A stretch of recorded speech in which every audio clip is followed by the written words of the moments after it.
ராமன் பிறப்பதற்கு முன்னால் இருந்தே ராமநாமம் விளங்கிக் கொண்டிருக்கிறது இந்த உலகத்திலே. எப்படி இது உண்மை என்று நீங்க எல்லாம் நினைப்பீங்க?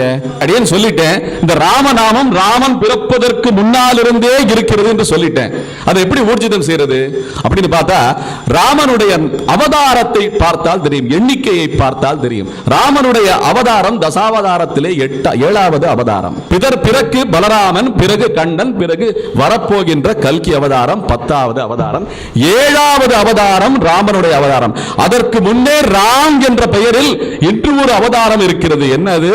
பரசுராம அவதாரம். ராமன் பரசுராமன். அப்ப இந்த ராமனுடைய பேரு ரகுராமன், சீதாராமன். ரகுராமன் என்று முதலில் போற்றப்படுகிறது. ஏன்னா ரகுகுல திலகம் ராமன். ஆகையாலே ராம் என்ற பெயர் இவர் ராமச்சந்திர பிரபு பிறப்பதற்கு, திரேதாயுகத்தில் பிறப்பதற்கு முன்னாலிருந்தே இருந்திருக்கிறது.